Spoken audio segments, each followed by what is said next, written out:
আমার মতো আল্লাহর কাছে চাইতে হবে। কিভাবে চাবেন? বিনয়ের সাথে চাবেন, আর ইয়াকিন রাখবেন আমার দোয়া আল্লাহ কবুল করবেই। উদুল্লাহ ওয়া আনতুম মুকিনুনা বিল ইজাবা, এমন ভাবে আল্লাহর কাছে চাও যে তুমি নিশ্চিত আমার দোয়া আল্লাহ কবুল করবেনই। আপনি নিশ্চিত হইলে আপনার দোয়া কবুল হয়ে যাবে। নিজেকে ছোট করে চাইবেন। ফাসআলুল্লাহ বিবুতুনি আকুফিকুম, বিষ্ণু বলেন তোমাদের হাতের তালুগুলো উপরের দিকে, ভিক্ষুকরা যেমন চায়, স্যার 2 দিন ধরে কিছু খাই নাই স্যার, 2টা টাকা দেন, এই যে এইভাবে যে চায় হাত পাতে, এরকম হাতের তালুগুলো উপরের দিকে করে ভিক্ষুকের মতো আল্লাহর কাছে চাও। হাত তুলে চাও, হাত না তুলেও দোয়া করা যায়, হাত তুলেও করা যায়, কিন্তু বিষ্ণু বলেন হাত তুলে চাও। কারণ ইন্নাল্লাহা হাইয়ুন কারীম, আল্লাহ বড় লাজুক এবং লজ্জাশীল। বান্দা যখন হাত তুলে ভিক্ষুকের মতো কিছু চায়, ওই হাত খালি হাতে ফিরিয়ে দিতে আল্লাহ লজ্জা লাগে।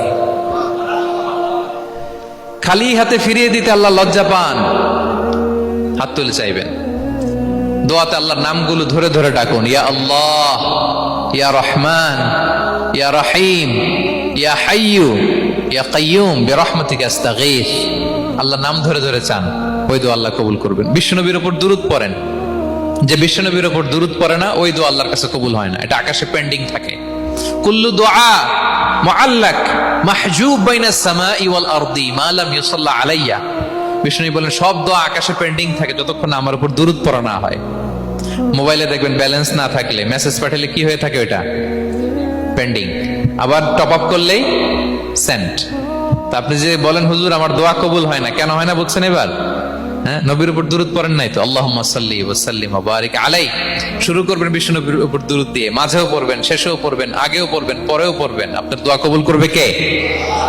একাগ্র চিত্তে চাইতে হবে আল্লাহ তাআলার কাছে। ইফতারির আগে দোয়া কবুল হয়, দোয়া করবেন।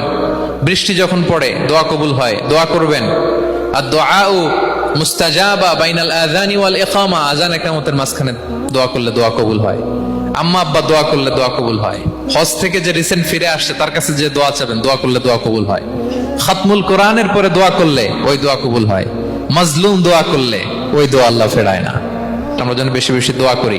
সেজদা দিব, কোরআন বলল আর হাদিস বলল তেলাওয়াত করতে হবে আল্লাহর কাছে যেতে চাইলে, তাহাজ্জুদ পড়তে হবে আল্লাহর প্রিয় হতে চাইলে, বেশি বেশি দোয়া করতে হবে আল্লাহর নৈকট্যপ্রাপ্ত বান্দা হতে চাইলে। আর কি করব? বেশি বেশি জিকির করতে হবে আল্লাহর।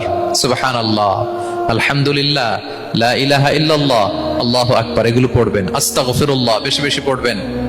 নামাজ শেষে 33 বার সুবহানাল্লাহ, 33 বার আলহামদুলিল্লাহ, 33 বার আল্লাহু আকবার।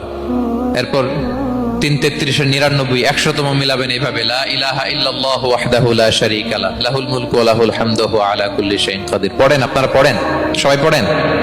বিষ্ণু বলেন নামাজের পরে যদি 33 বার সুবহানাল্লাহ, 33 বার আলহামদুলিল্লাহ, 33 বার আল্লাহু আকবার, এরপরে 100তম বার লা ইলাহা কেউ পড়ে, তার যদি সাগরের ফেনা পরিমাণ গুনাহ থাকে আল্লাহ তাআলা তার সব গুনাহ মাফ করে দেয়।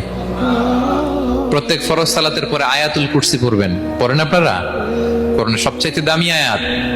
বিশ্বনবী বলেন মান ক্বারা আয়াতাল কুরসি দুবরা কুল্লি সালাতিন মাকতুবাতিন লাম ইয়ামনাহু মিন দুখুলিল জান্নাতি ইল্লাল মাউত। প্রত্যেক ফরজ নামাজের পরে আমার যে বান্দা আয়াতুল কুরসি পড়ে, তার জান্নাতে ঢোকার ক্ষেত্রে আর কোনো বাধা থাকে না, একটা জিনিস ছাড়া, সেটা হচ্ছে মরণ। লোকটা মরে না তাই জান্নাতে যায় না, মরলেই জান্নাতি। আরো আস্তে সুবহানাল্লাহ পড়বেন, পড়বেন আয়াতুল কুরসি। আমরা যেন জিকিরগুলো বেশি বেশি করি।